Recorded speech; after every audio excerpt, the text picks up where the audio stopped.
Bonjour à tous et bienvenue sur la pause RH. Pour ceux qui nous rejoignent ici pour la première fois, je me présente, je m'appelle Sabrina, je suis une RH passionnée et ici je vous dévoile tout ce que je sais du monde du recrutement et de ma vie d'expatriée au Canada. Et pour cette vidéo, ça va être une FAQ, donc une foire aux questions que j'avais demandé sur mon compte Instagram. Donc si c'est pas déjà fait, je vous invite à me suivre, c'est comme ça qu'on garde contact entre deux vidéos et surtout vous pourrez participer aux prochaines vidéos si ça vous intéresse. Donc on m'a posé énormément de questions sur le Canada et le recrutement et je vais essayer d'y répondre du mieux que je peux dans cette vidéo. C'est parti! Alors, première question qu'on m'a demandé, c'est le prix des forfaits téléphoniques est-il beaucoup plus cher qu'en France? Et franchement, c'est une très bonne question parce que oui, il y a des choses qui sont beaucoup plus chères ici au Canada qu'en France, comme par exemple le prix des forfaits téléphoniques. Honnêtement, ici, je sais pas trop ce qui se passe, mais en tout cas, au niveau des forfaits, c'est hors de prix. Là, vraiment, je le dis par rapport à la France, c'est hors de prix. Donc, oubliez le free là à 20 euros par mois pour 100 gigas illimité sur le téléphone. Ici, franchement, les ordres de prix, ça commence à je dirais 35-40 $ par mois pour avoir euh, appel illimité, SMS illimité et peut-être 1 ou 2 gigas d'internet. Ça, c'est vraiment les prix de base les moins chers. Et après, dès que vous voulez comme 4, 5, 6 ou 7 gigas d'internet, on approche les 80, 95 $, voire plus par mois. Donc c'est vraiment extrêmement cher. Et les forfaits à 100 gigas comme en France ou même 20 gigas, ça n'existe même pas encore ici. Donc oui, franchement, ça c'est un des points à prévoir. C'est très cher les forfaits téléphoniques ici. Et même à la limite, je vous conseille en fait de prendre le forfait free et de venir ici avec le forfait free. Ça vous reviendra beaucoup moins cher que de payer les forfaits du Québec. Ensuite, on m'a demandé au niveau de la mutuelle, est-ce que ça marche comme en France et quel est le coût? Alors oui, ici, il y a exactement le même système qu'en France. Donc il y a une sécu de base, donc ça s'appelle la RAMQ ici au Québec. C'est le régime d'assurance maladie du Québec. C'est pas exactement les mêmes couvertures qu'en France. En fait, en France, avec la sécu, tu as, on va dire, 70%, je me souviens plus exactement, qui est remboursé pour à peu près toutes les consultations médicales et les médicaments que tu pourras avoir besoin. Ici, c'est pas 70%, c'est 100% qui est remboursé pour tout sauf les médicaments, les dentistes, donc tout ce qui concerne la dentition et les yeux. Donc la vue, les yeux, les médicaments et les dentistes, c'est pas remboursé par le régime d'assurance maladie du Québec. Et il y a d'autres exclusions aussi, comme quelques médecins spécialisés, comme les kinés, les ostéos, etc. Et tout ça, ça doit être complété par une mutuelle. Donc en général, c'est avec ton travail, comme en France.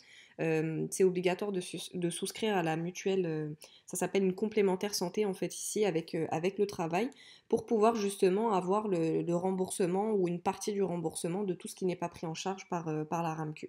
Donc c'est à peu près le même fonctionnement, mais globalement je dirais que voilà, le système de santé ici, c'est pas exactement comme en France, mais on s'y retrouve quand même plutôt bien. Enfin, si t'es malade, t'as une urgence ou quoi, t'es quand même pris en charge. Voilà, une fois que t'as le droit à la RAMQ, bien évidemment, ça va dépendre de votre type de visa. Si par exemple vous venez en PVT, vous n'avez pas le droit à la RAMQ ici. Donc il faudra prendre une assurance PVT en fait, qui coûte très cher. Donc vraiment vous renseigner là-dessus avant de venir. Alors on m'a posé une question, je pense que c'est une RH comme moi qui a dû se poser la question. Donc est-ce que je connais l'ordre CRHA et si je pourrais faire une vidéo là-dessus, comment l'avoir, etc. Je vais pas faire une vidéo complète là-dessus, je vais essayer de répondre du mieux que je peux ici là dans la vidéo. Donc oui, je connais l'ordre bien évidemment en tant que RH, donc je me suis déjà renseignée également sur la procédure pour faire partie de l'ordre. C'est quand même assez compliqué quand on a un diplôme qui vient de l'étranger, parce que quand on a un diplôme canadien ou québécois, ça va super vite d'obtenir les conditions qu'il faut pour rentrer dans l'ordre. Mais quand tu as un diplôme qui vient de l'international, il faut en fait que tu déposes d'abord une évaluation comparative des études pour que le Québec dise en gros ton diplôme, à quoi ça vaut quel diplôme ici au Québec.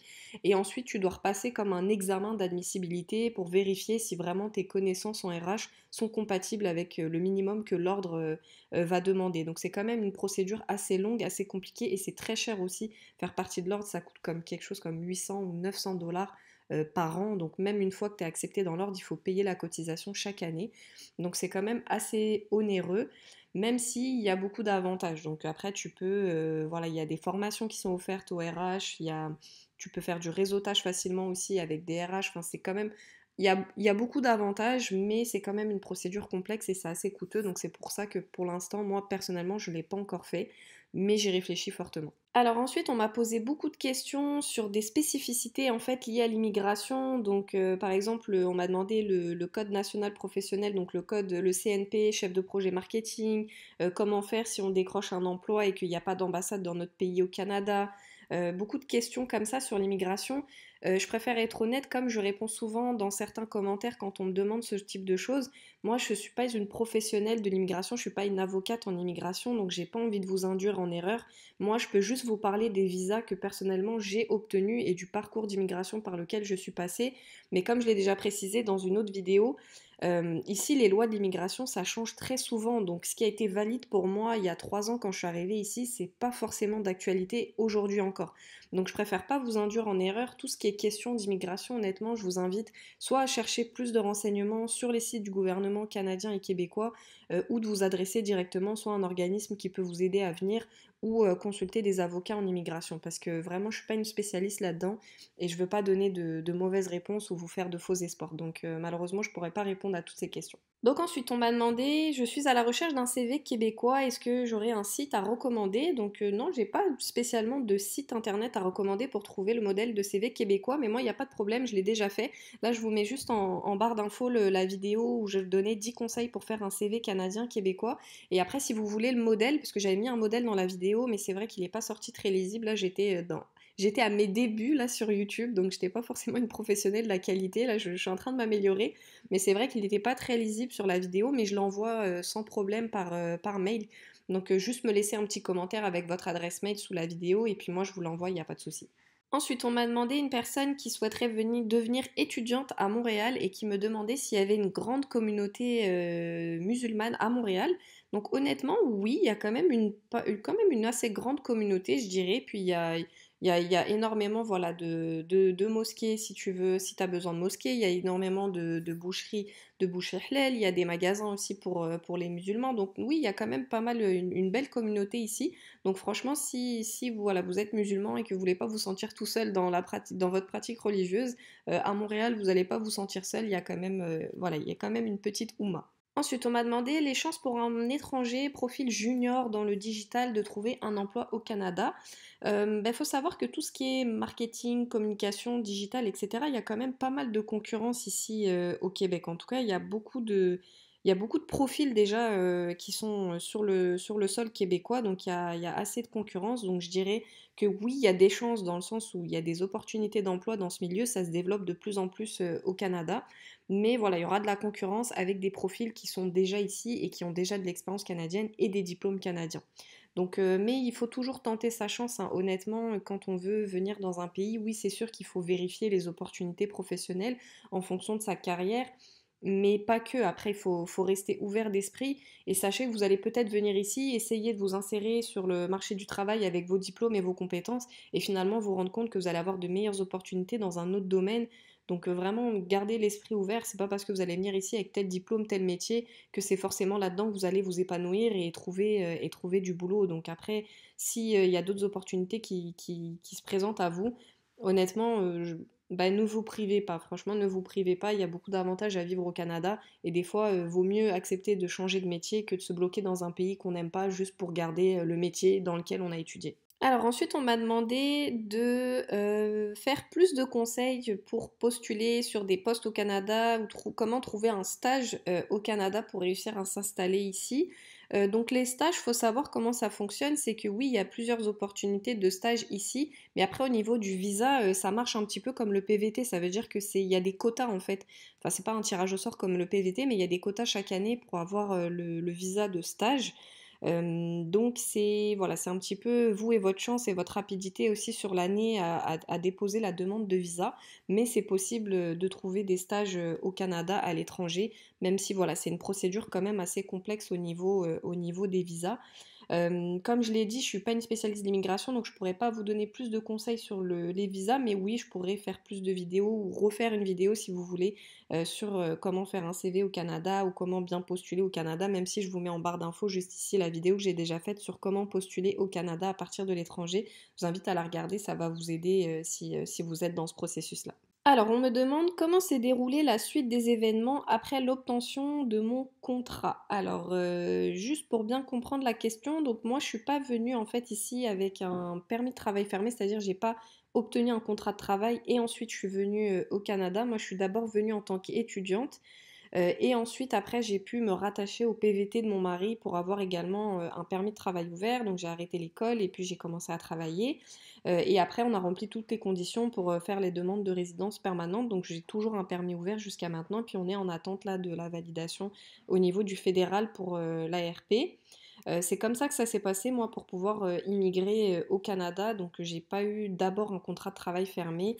C'est vraiment, j'ai toujours eu un permis de travail ouvert, en fait. Et donc, je passais du statut étudiant à travailleur, travailleur en permis de travail ouvert. Et puis, avec ce permis-là, j'ai également le droit d'ouvrir une entreprise. Donc, j'ai ouvert une entreprise avec un permis de travail ouvert. Ensuite, donc prochaine question, est-il possible de trouver un travail au Canada juste après l'obtention de son bac plus 5 en France? Donc j'imagine ça veut dire en tant que profil junior, donc on n'a pas d'expérience professionnelle, on a juste le bac plus 5.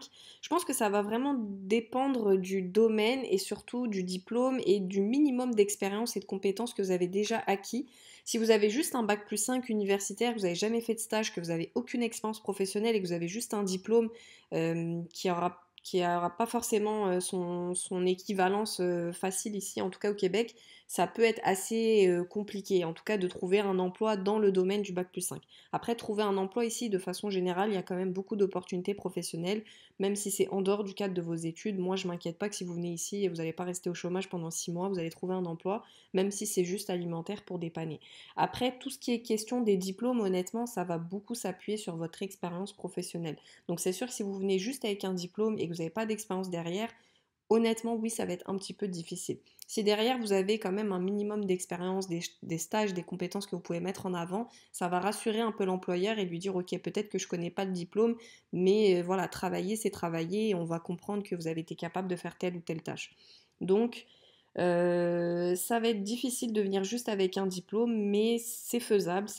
Et puis vous pouvez toujours voilà, chercher des postes de junior et après gravir les échelons petit à petit. Voilà, faut pas se décourager, mettre en avant son profil et ses compétences et ça devrait le faire.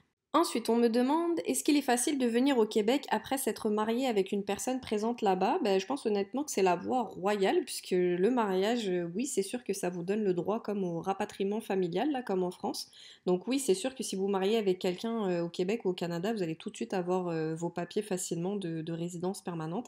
C'est juste qu'après, pour avoir la citoyenneté, c'est indépendant. C'est pas parce que vous êtes marié avec quelqu'un qui a la citoyenneté canadienne que vous allez avoir la citoyenneté. Il faudra quand même passer le processus de demande de citoyenneté comme n'importe quelle autre personne immigrante, mais en tout cas la RP, donc la résidence permanente, ça oui, il n'y a aucun problème, si vous êtes marié à quelqu'un, vous l'aurez directement. Alors, prochaine question, quel est le meilleur endroit pour s'installer avec des enfants scolarisés? Alors, je vais juste parler de ce que je peux voir autour de moi, parce que j'ai pas encore d'enfants scolarisés, mais je me le souhaite. Mais de ce que je vois, honnêtement, enfants scolarisés, je dirais qu'il y a plutôt pas mal voilà, de choix d'écoles autour de Montréal, à Montréal. Donc Montréal, c'est quand même plutôt pas mal pour avoir le choix au niveau des écoles pour les enfants. Après, ailleurs dans le Québec, c'est peut-être un peu plus... Il y aura moins le choix, il y a moins de commissions scolaires, il y a beaucoup de classes qui ferment aussi parce qu'il faut savoir ici qu'il y a une pénurie de professeurs des écoles. Donc il y a beaucoup de classes qui ferment. Ça va peut-être être... c'est sûr qu'il y aura toujours de la place pour vos enfants parce que ailleurs dans le Québec, c'est pas énormément peuplé, puis il n'y a pas énormément d'enfants non plus. Mais en tout cas, là où il y a le plus de choix d'écoles, c'est vraiment à Montréal. Donc Montréal, moi voilà, je vous le conseille si vous avez des enfants. Après, j'ai pas d'expérience dans d'autres villes au Canada, je peux juste vous parler de mon expérience à Montréal et au Québec. Mais je connais plein de familles aussi qui se sont installées ailleurs dans d'autres villes au Canada, puis ça se passe très bien même avec des enfants. Alors ensuite, prochaine question, combien de temps pour la RP, donc la résidence permanente au Québec, puisque l'entrée express pas valable au Québec. Donc juste pour ceux qui savent pas ce que c'est que l'entrée express, c'est en fait le fait d'avoir un an d'expérience professionnelle sur le territoire canadien. Donc dès que tu as travaillé un an sur le territoire, tu peux passer par une demande de résidence permanente simplifiée et plus rapide avec l'entrée express. C'est valable dans toutes les provinces quasiment du Canada, sauf au Québec. Le Québec a ses propres lois en termes d'immigration et c'est assez compliqué, je vous dirais, parce que comme je vous le dis, les lois d'immigration ça change tout le temps, surtout en fonction des gouvernements. Et il faut savoir qu'actuellement, en fait, les gens qui sont au pouvoir au Québec, ils sont un petit peu une politique anti-immigration. En fait, ils font tout pour diminuer le nombre d'immigrants au Québec. Donc, ils mettent beaucoup de bâtons dans les roues pour les gens qui veulent s'installer ici. Donc maintenant, les lois d'immigration, elles sont très différentes de celles que moi j'ai connues il y a 3 ans quand je suis arrivée. C'était les libéraux. Et là, c'est la droite qui est passée, et la droite, voilà, bah, comme on sait, dans tous les pays du monde, malheureusement, ils sont un petit peu anti-immigration. Donc c'est assez compliqué, c'est devenu très très long maintenant les processus de demande de RP en passant par le Québec. Donc honnêtement, je vous conseille de bien vous renseigner parce que maintenant les critères ont changé. Avant, il fallait 1 an d'expérience aussi au Québec et on pouvait passer et demander directement le CSQ. Maintenant, il me semble qu'ils demandent 2 ou 3 ans d'expérience. Enfin, c'est énorme maintenant le nombre de mois qu'il faut cumuler d'avoir travaillé au Québec pour pouvoir faire la demande de CSQ. Donc le CSQ, en fait, c'est le certificat de sélection du Québec. Ça veut dire que la province du Québec va vous sélectionner pour être admissible à la résidence permanente au niveau du fédéral. Et pour obtenir ce papier, maintenant au Québec, c'est devenu très très compliqué. Que ça soit en passant par le visa étudiant ou en venant ici en étant travailleur, ça devient très très compliqué. Donc vraiment, renseignez-vous bien sur votre projet d'immigration. Avant de décider de choisir le Québec, regardez bien si vraiment avec vos visas et votre parcours d'immigration, vous allez pouvoir être éligible facilement à l'ARP. Sinon, venir au Québec, travailler au Québec et puis après aller faire vos demandes de papier dans une autre province avec l'entrée express par exemple en Ontario. Dès que vous avez travaillé 1 an, vous allez pouvoir faire l'ARP. Mais le Québec, honnêtement, ça devient compliqué d'avoir les papiers ici. Ensuite, donc on me dit bonjour Sabrina, sache que j'adore ce que tu fais. Et puis je suis marocaine, j'ai un master en marketing et je travaille dans le délégué pharmaceutique et médical. Donc déjà merci beaucoup pour toutes les personnes qui m'envoient des messages de remerciements, vraiment ça me touche. Et puis ça me motive aussi pour créer plus de contenu pour vous. Donc vraiment merci. Puis on a dépassé la barre des 1000 abonnés là sur YouTube. Donc je vais faire une petite vidéo remerciement également à ce sujet-là. Mais vraiment merci beaucoup pour votre présence et votre participation, ça me fait plaisir. Donc là, j'essaye de comprendre un petit peu la question. Donc je pense qu'on me demande si avec un master en marketing du Maroc, en travaillant dans le milieu pharmaceutique et médical, est-ce que ça va être facile de trouver un emploi au Québec? J'imagine que ça doit être ça la question. J'ai pas plus d'informations sur le milieu pharmaceutique et médical ici, je t'avoue, j'ai pas d'expérience là-dedans.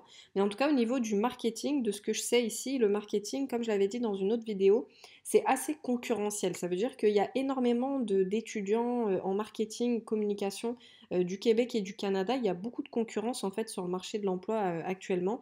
Donc oui, il y a des opportunités d'emploi, mais c'est assez saturé comme marché. Donc il va falloir se battre un petit peu pour faire sa place et rentrer justement dans ce domaine qui est très saturé déjà par des diplômes québécois et de l'expérience québécoise. Et comme j'ai déjà expliqué ici, oui, il y a un petit peu de protectionnisme. On va toujours essayer de favoriser les diplômes québécois et l'expérience québécoise. Donc c'est possible, tout est toujours possible avec de la motivation et de la persévérance, mais c'est assez quand même cloisonné et saturé. Ensuite, on me demande si j'ai regretté d'être partie à l'université. Alors, j'ai pas eu plus d'infos sur la question. Je sais pas si c'est l'université, les études que j'ai fait en France ou l'université quand j'ai repris un diplôme ici au Québec. Bah, je vais répondre des deux côtés au cas où pour être sûr. Donc, est-ce que j'ai regretté de faire des études en France? Bah, c'est sûr que non. Honnêtement, c'est grâce aux études que j'ai fait en France bah, qu'aujourd'hui j'ai pu avoir les compétences que j'ai, travailler dans le recrutement et surtout ouvrir ma propre entreprise dans le recrutement. Et puis retourner à l'université au Québec, honnêtement, c'était pas un choix vraiment de ma part. Ça m'intéressait pas de reprendre un diplôme ici au Québec. C'est juste question de visa. Voilà, j'ai pas eu le PVT. Donc pour venir ici, bah, mon mari il a eu le PVT, moi je l'ai pas eu. Donc j'ai juste fait un visa étudiant pour pouvoir mettre le pied sur le territoire canadien tout simplement. Mais dès que j'ai eu l'opportunité d'avoir un permis de travail ouvert, bah, j'ai juste arrêté l'école puisque j'avais pas d'intérêt moi de rajouter un autre diplôme. J'ai fait bac+5 en France et puis ça me suffit très bien voilà, pour trouver du travail ou créer mon entreprise. J'avais pas besoin de plus de diplôme personnellement. On me pose une question, donc quels sont les plus nécessaires à avoir lors d'une embauche, assurance, sécu ou autre?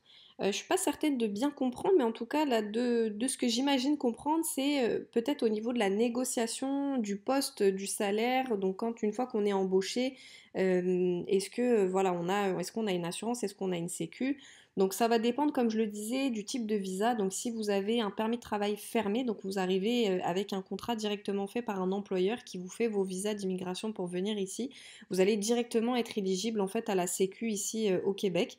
Et comme je le disais, c'est obligatoire d'avoir une complémentaire santé avec l'entreprise. Donc vous allez avoir une sécu plus une mutuelle directement en venant. Si c'est pas le cas, vous n'avez pas un permis de travail fermé et que vous venez avec un PVT par exemple ou un visa étudiant, ou encore quoique le visa étudiant, vous pouvez faire il y a comme une entente avec la Sécu de France et la Sécu d'ici. En visa étudiant, vous pouvez rapatrier vos droits de Sécu de France au Québec et avoir la Sécu au Québec également. Après, il faudra juste prendre une petite complémentaire santé pour compléter ce qui n'est pas pris en charge par la Sécu. Et puis si vous avez un PVT, comme je le disais, non, vous n'avez pas le droit à la Sécu en fait au Québec.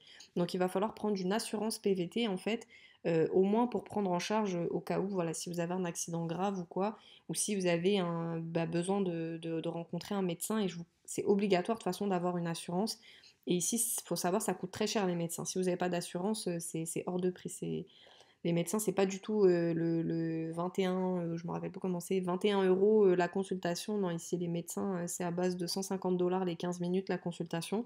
Donc, c'est extrêmement cher. Donc, oui, c'est obligatoire d'avoir une mutuelle ou d'avoir l'équivalence de la Sécu.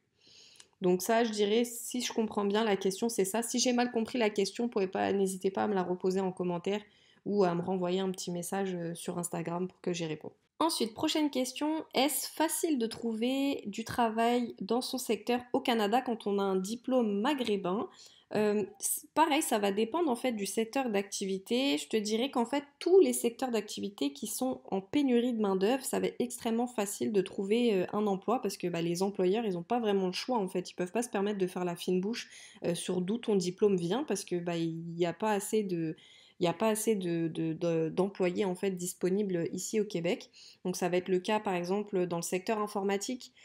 Ça va être le cas, voilà, il y a plusieurs types de métiers comme ça où on fait pas trop la fine bouche sur les diplômes étrangers, même si, comme je disais, c'est un peu réglementé, on peut te demander une évaluation comparative des études, mais ça dépend vraiment du secteur. Je peux pas répondre de manière générale à cette question. Ça va vraiment dépendre du secteur et surtout, comme je le dis, de compléter en fait le diplôme qui n'est pas canadien avec un certain nombre d'années d'expérience et de compétences que vous avez déjà à votre actif. Donc si vous venez juste avec un diplôme étranger, déjà que quand on est jeune diplômé sur place au Canada, c'est quand même difficile de trouver un emploi parce que quand on n'a pas d'expérience, c'est toujours difficile de trouver un emploi. Alors c'est encore pire quand on a un diplôme qui vient pas d'ici. Donc c'est sûr que c'est toujours mieux de venir avec de l'expérience pour pouvoir se défendre et défendre son diplôme aussi en entretien. Mais comme je le dis, tout est possible. Voilà, il faut tenter sa chance dans la vie. Voilà, la vie est courte, on n'a rien à perdre. Dans le pire des cas, si ça marche pas, vous aurez au moins essayé et puis vous n'aurez pas de regrets. Alors ensuite, on m'a posé trois questions en fait sur mon parcours. Donc, est-ce que je suis venue avec une promesse d'embauche d'un employeur? Est-ce que je suis venue en famille ou seule? Par quel visa je suis venue? Combien de temps ça a pris? Donc, j'ai déjà répondu brièvement sur d'autres questions, mais juste pour donner le détail. Donc, comment en fait je suis venue au Canada? Donc, comme je disais, mon mari en fait et moi, on est français, donc on est venu de France. Donc mon mari, il a eu un PVT, il a été tiré au sort pour le PVT, donc le permis vacances-travail qui est valide 2 ans. Moi, je me suis inscrite également au PVT, je ne l'ai pas eu, donc j'ai dû trouver une autre solution pour pouvoir venir. Donc j'ai fait un visa étudiant, donc je suis rentrée à HEC Montréal avec un visa étudiant, je suis rentrée dans un DESS, donc c'est un peu comme le Master 1, on va dire, ou un Master Pro spécialisé en France. Je suis rentrée à HEC, donc on est arrivé en décembre 2017.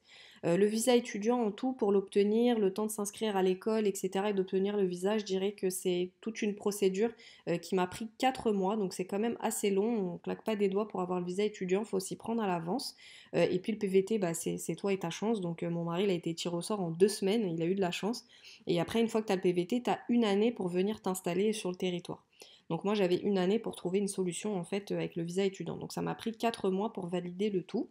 Ensuite, on est arrivé, donc mon mari a pu travailler puisqu'il avait un permis ouvert, et moi en tant qu'étudiante, j'étais limitée à 20 heures par semaine pour travailler, donc c'est un petit peu ça aussi qui m'a dérangée. Puis c'est en venant ici en fait qu'on s'est rendu compte qu'avec le PVT, tu pouvais rattacher ton épouse ou ta conjointe avec le PVT si tu respectais un petit critère qui est travailler dans un métier qualifié pendant au moins, il fallait justifier 3 fiches de paye en fait d'un métier qualifié. Donc mon mari a eu les 3 fiches de paye dans un métier qualifié et j'ai pu me rattacher à son PVT. Donc j'ai abandonné les études et je me suis rattachée à son PVT. Donc j'ai moi aussi eu un permis de travail ouvert. Et la démarche, c'est très rapide. Tu fais juste le tour du poteau et puis tu as directement le visa qui est fait par la douane. Ensuite, pour obtenir la résidence permanente, à notre époque, nous, quand on est venu, le critère, c'était travailler dans un métier qualifié pendant 1 an au Québec et après tu pouvais demander ton CSQ, donc comme je disais, certificat de sélection du Québec. Donc c'est ce qu'on a fait et le demandeur principal c'était mon mari, donc c'est lui qui a eu le métier qualifié, qui a travaillé 1 an et ensuite au bout d'1 an on a déposé la demande de CSQ. À ce moment-là c'était très rapide, ça prenait 20 jours ouvrables pour avoir la réponse. Aujourd'hui maintenant c'est 6 mois. Comme je disais, c'est une politique anti-migratoire actuellement au Québec, donc on fait tout pour ralentir le processus et surtout refuser des demandes d'immigration le plus possible. Mais nous, à notre époque, c'était pas comme ça. Donc on a eu de la chance. En à peine 1 mois, on a eu le CSQ parce qu'on avait rempli les conditions.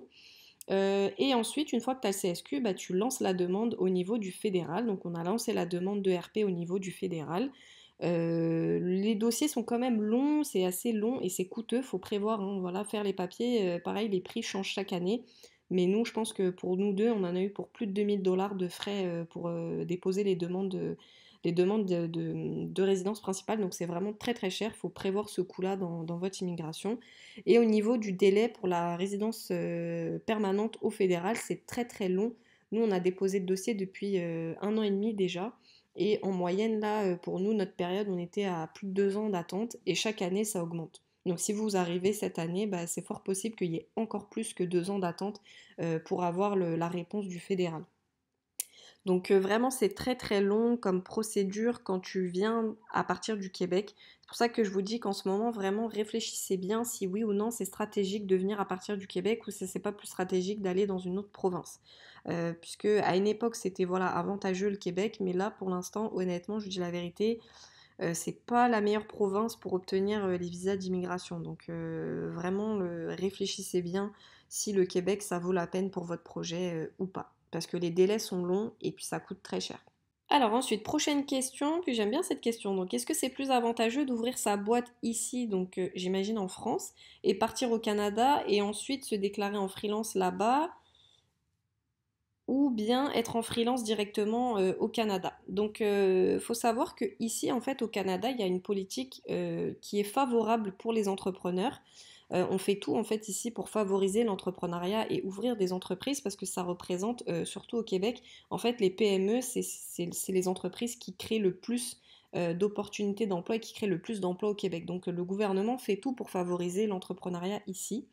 Et même au niveau des travailleurs autonomes, c'est une démarche qui est quand même assez simplifiée par rapport à la France. Honnêtement, en France, c'est très compliqué, la paperasse, l'administration, etc. Donc moi, je vous déconseille, si vous voulez ouvrir une entreprise ou être travailleur autonome, de faire ça de la France et après de venir ici. Même après, au niveau de la fiscalité, de la double fiscalité entre les deux pays, vous allez un petit peu galérer. Donc franchement, non. Si vous venez ici, faites tout ici. Franchement, soyez travailleur autonome directement au Canada. La fiscalité est quand même moins lourde, l'administration est moins lourde qu'en France. Et pareil pour une entreprise. Donc non, moi je ne conseillerais pas de faire les démarches en France puis de venir s'installer ici. Au contraire, en fait, profitez des avantages qu'il y a au Canada d'être entrepreneur ou travailleur autonome. Et une autre question en rapport avec le être freelance, travailleur autonome, est-ce que c'est mal vu de quitter un job après 1 ou 2 ans pour se lancer en freelance?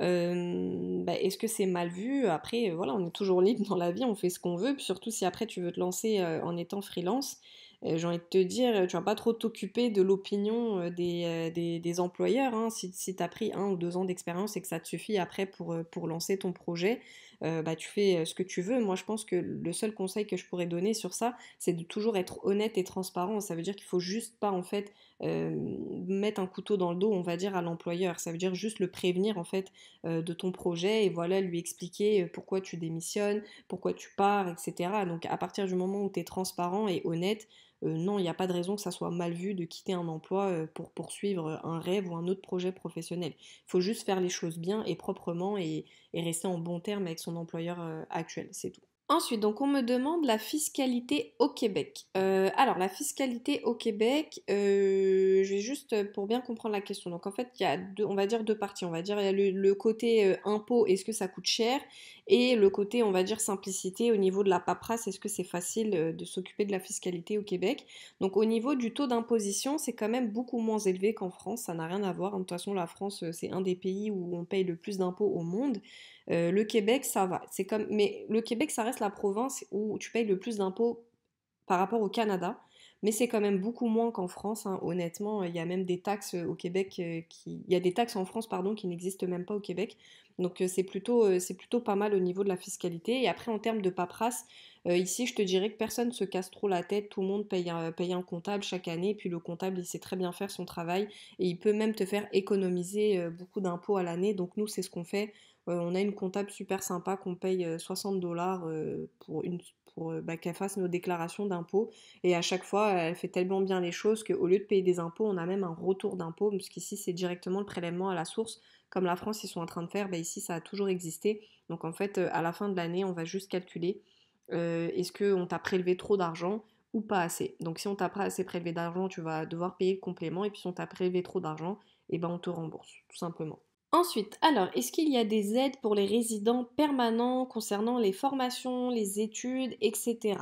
Alors, il faut savoir ici que les études universitaires, il y a le public et il y a le privé. Donc, le public, c'est un peu moins cher que le privé, mais c'est quand même payant. Voilà, ici, le système universitaire est payant, même s'il y a des prix spéciaux pour les Québécois.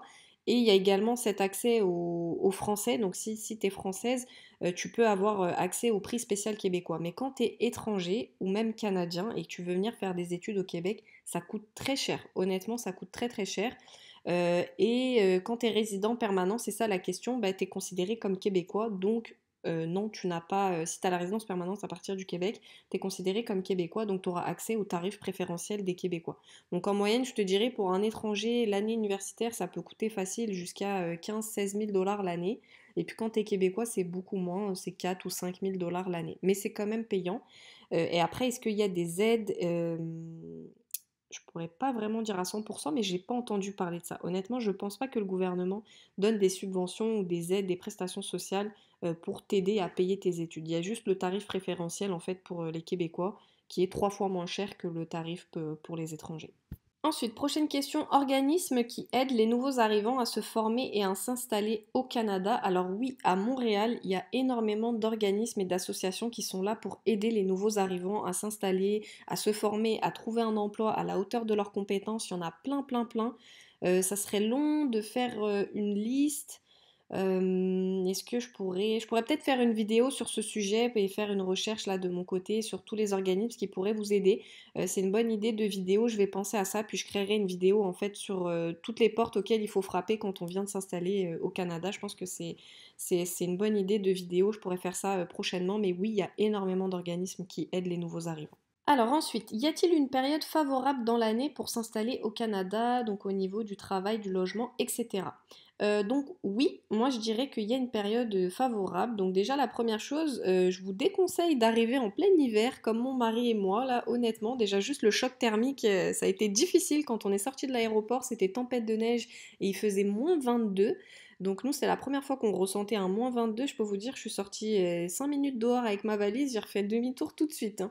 Mais voilà, honnêtement, si vous venez en hiver, ça va être assez compliqué parce que déjà les conditions climatiques, voilà, ça va pas vous simplifier la vie. Même au début, vous allez arriver, vous n'avez pas de voiture, il va falloir vous déplacer avec les transports, vous allez beaucoup marcher pour aller aux arrêts de bus, etc. Donc si il y a 20 cm de neige qui tombe toute la semaine où vous venez d'arriver, honnêtement, ça va être compliqué pour vous pour faire toutes vos démarches. Donc si vous n'avez pas le choix, bah oui, venez en hiver. Mais si vous pouvez, je vous conseille honnêtement l'été et même idéalement un tout petit peu avant, peut-être le printemps parce qu'il faut savoir ici au niveau des logements, en fait, les baux, donc le bail de location, ici se renouvelle tous les 1er juillet. Ça veut dire que tous les 1er juillet, tout le monde déménage, tout le monde change de logement. Et donc la période la plus favorable pour trouver un logement, je dirais que ça commence à partir de février-mars. À partir de février-mars, là, il commence à y avoir le plus de logements disponibles à la location. Et dépasser le 1er juillet, c'est beaucoup plus difficile parce qu'en général, bah, tous les bons logements ou les logements qui avaient des bons tarifs sont déjà loués. Donc c'est plus difficile si vous débarquez après le 1er juillet. Moi je dirais vraiment entre février et peut-être mai-juin, c'est une bonne période pour s'installer parce que l'hiver commence un petit peu. Bah, février non, c'est encore le plein hiver, mais à partir du mois d'avril, l'hiver commence à s'estomper un peu, donc ça va être plus facile pour vous pour arriver. Et puis au niveau du travail, non, il n'y a pas de période particulière. Je dirais peut-être juste pas l'été, parce que l'été, c'est sûr, c'est toujours un peu plus difficile de trouver un emploi parce que les RH et tout sont en vacances. Mais ça, c'est comme partout dans le monde, parce que oui, ici aussi, bah, la période estivale, c'est les vacances scolaires comme en France, donc c'est peut-être plus difficile de trouver un travail l'été. Alors ensuite, c'est une bonne question qu'on m'a posée. Est-ce que le réseautage est important pour trouver son premier job dans son domaine? Donc le réseautage au Canada, c'est comme partout dans le monde, c'est essentiel. Honnêtement, c'est sûr que ça ne peut que vous aider à vous insérer sur le marché de l'emploi, de réseauter, de faire des foires d'emploi, de rentrer dans des groupes d'entraide justement, de réseaux d'immigrants, etc. Ça ne peut que vous aider parce qu'il faut savoir, moi je suis une professionnelle de recrutement et il faut savoir qu'il y a peut-être 60 à 80% des offres d'emploi qui ne sont même pas annoncées sur Internet. Donc ça veut dire des employeurs, des entreprises qui recherchent des salariés et qui ne passent même pas par le parcours standard en fait d'ouvrir un poste à tout le monde et qui recrutent uniquement sur le réseau ou le népotisme ou le pistonnage, même si c'est pas forcément une pratique légale, pas forcément la meilleure pratique au niveau de la moralité du recrutement, mais malheureusement ça existe ici comme ça existe dans tous les pays du monde, comme en France, comme partout ailleurs. Donc oui, le réseautage, ça peut être un très bon moyen de réussir à trouver un travail dans votre domaine. Donc si vous pouvez même commencer à réseauter avant de venir avec LinkedIn, surtout maintenant on est à l'ère du numérique avec le coronavirus, l'avantage c'est qu'il y a beaucoup d'événements qui se passent en ligne et même si vous n'êtes pas sur le territoire canadien, vous pouvez y avoir accès. Donc regardez un petit peu tous les événements dans votre secteur d'activité qui peuvent se passer en ligne au Canada. Inscrivez-vous et participez. Moi, je participe à beaucoup d'événements en tant qu'entrepreneur. Et il y a même des entrepreneurs qui sont avec nous sur Zoom et qui sont au Maroc, en France. Voilà, donc il ne faut pas hésiter. Non, au contraire, commencez à essayer de rencontrer du monde, donc des Québécois, des Canadiens stratégiques dans votre secteur d'activité. Ça ne peut que vous aider pour trouver un emploi. Alors ensuite, prochaine question, c'est une question qu'on me demande souvent, c'est vrai, donc en tant que recruteur à Montréal, est-il obligatoire de parler anglais car mon niveau est très mauvais? Alors l'anglais, on me demande souvent, c'est vrai, au Québec, on dit que oui, c'est francophone, est-ce que c'est facile de trouver du travail à Montréal si on ne parle pas un mot d'anglais? Alors honnêtement, il faut savoir qu'au Québec, tout est francophone, sauf Montréal qui est bilingue. Honnêtement, vraiment, Montréal, c'est bilingue. Si vous ne parlez pas un mot d'anglais à Montréal, peu importe le domaine que vous avez, même si vous êtes serveur chez McDo ou chez Subway, vous allez galérer pour trouver du travail si vous ne parlez pas anglais à Montréal. Surtout tout ce qui va être centre-ville et encore plus l'ouest de l'île, donc on va dire c'est un petit peu comme le sud de l'île. Tout ce qui est autour de l'aéroport, bah, c'est anglophone carrément, c'est vraiment la zone anglophone de Montréal. Donc c'est obligatoire de parler anglais et on va même vous demander de parler anglais, même si le poste, les fonctions que vous allez occuper, vous allez utiliser à 95% du français, on va quand même vous demander d'être bilingue. Donc oui, à Montréal, il faut quand même avoir un minimum d'anglais, surtout pour des postes comme ça, je dirais qualifiés, ou en tout cas des postes qui sont dans les fonctions stratégiques d'une entreprise, comme le domaine des ressources humaines. Oui, c'est assez difficile de trouver un emploi quand on ne parle pas du tout anglais. Il faut un minimum de niveau. Et après, si vous avez aucun niveau d'anglais, bah là par contre, il faudrait trouver du travail aux alentours de Montréal, donc tout ce qui va être Laval, euh, j'allais dire Longueuil, mais encore Longueuil, ça reste quand même assez bilingue.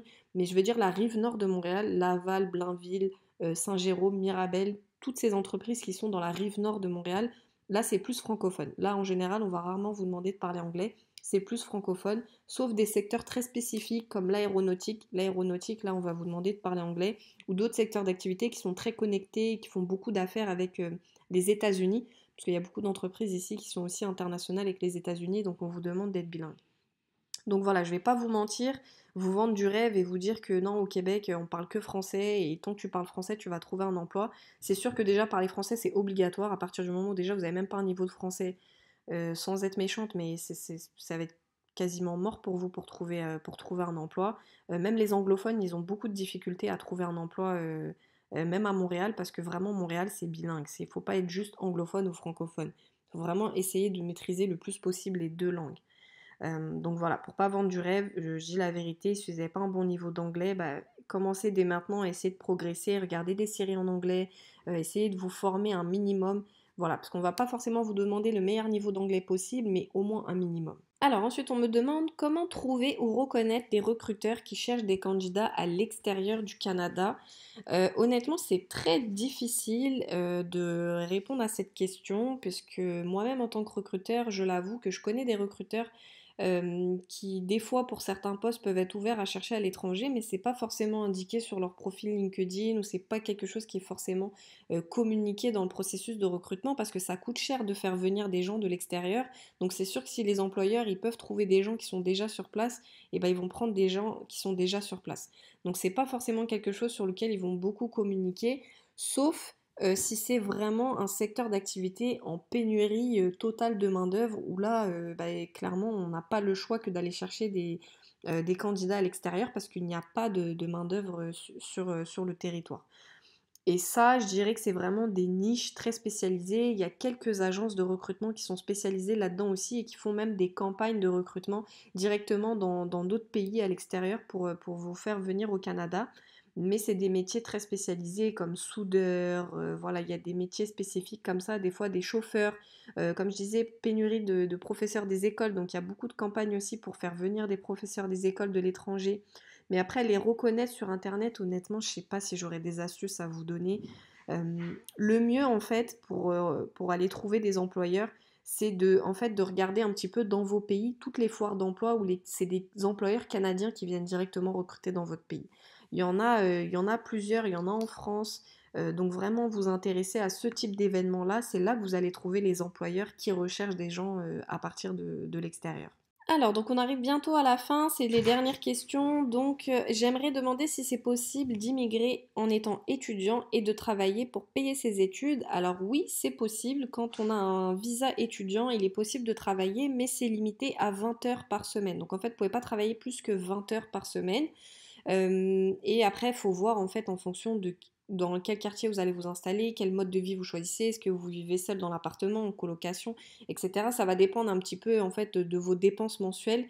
Bien regarder, bien vous renseigner sur le coût de la vie, sur le coût des logements et tout dans votre quartier où vous allez vous installer pour savoir par rapport au salaire et le type de poste pour lequel vous pourriez trouver du travail avec 20 heures par semaine. Est-ce que ça va suffire pour financer vos études ou pas? Mais en général, bien souvent, de toute façon, même le gouvernement va vous demander une preuve en fait d'avoir un minimum d'argent sur vos comptes de disponible pour pouvoir subvenir à vos besoins le temps de vos études. Ce qui est logique. Donc moi, je vous conseillerais quand même de venir ici avec des économies. On ne sait jamais. Voilà, on ne sait jamais. Franchement, venez avec des économies. Ne serait-ce comme je le disais, pour payer les études, c'est super cher de payer les études ici quand on vient de l'étranger, plus les coûts de la vie sur place. Donc voilà, oui, vous allez travailler, ça fera peut-être un complément de revenu, mais de là à dire que ça va vous permettre voilà, d'avoir une bonne qualité de vie en étant étudiant, bah non, clairement non. Franchement, vous allez être étudiant comme dans n'importe quel pays, et bah, il y a un sacrifice financier à faire. Et enfin, dernière question, c'était au niveau de l'immigration. Donc, est-ce qu'avec un niveau bac plus formation professionnelle d'une durée de 14 mois, est-ce qu'on peut faire une demande express? Donc, comme je le disais précédemment, donc les demandes express, ça n'existe pas au Québec, donc ça sera forcément dans une autre province. Et de ce que je sais, comme je l'ai dit, je suis pas une spécialiste de l'immigration, je ne veux pas dire de bêtises, mais de ce que je sais, l'entrée express, c'est uniquement avec l'expérience professionnelle et non pas les diplômes. Je ne suis pas certaine que parce que vous avez un diplôme, vous allez pouvoir faire directement l'entrée express. L'entrée express, c'est vraiment avoir un an d'expérience sur le territoire canadien et ça ne marche pas au Québec. Donc voilà, bien vous renseigner sur ça, je ne veux pas dire de bêtises, je vous mets en... je pense que voilà, je vous mets en barre d'infos la vidéo où j'avais donné un peu plus de renseignements sur les sites du gouvernement que vous pouvez consulter pour avoir de l'information sur les visas. Mais moi, je ne suis pas une spécialiste là-dedans, je ne veux pas vous induire en erreur. Et voilà, c'est fini pour cette vidéo. Donc j'ai répondu aux 29 questions que j'ai reçues sur Instagram. Donc voilà, la petite FAQ est terminée pour aujourd'hui. J'espère que ça vous aide. Surtout si vous avez d'autres questions, bah, n'hésitez pas dans les commentaires. J'y réponds dès que je peux. Puis les personnes qui m'ont demandé le modèle de CV québécois, des fois je suis un peu longue pour répondre. Je suis vraiment désolée parce que j'ai deux boîtes mail au travail, plus la boîte mail de la chaîne YouTube, plus ma boîte mail personnelle, plus les messages que je reçois sur Insta. Des fois, je suis un peu longue à répondre, mais je réponds. Si vous m'envoyez un mail pour demander le CV, je vais forcément finir par vous l'envoyer en général sous une semaine si vous avez besoin du modèle de CV. Donc, et si vous avez d'autres questions, n'hésitez pas sur Instagram. C'est comme ça qu'on garde contact, comme je le disais. Merci beaucoup d'avoir visionné cette vidéo. J'espère que le contenu vous plaît. En tout cas, je vois que ça vous plaît. Comme on a dépassé les 1000 abonnés, ça me fait vraiment plaisir. Donc merci à vous et on se retrouve bientôt sur la pause RH avec une prochaine vidéo.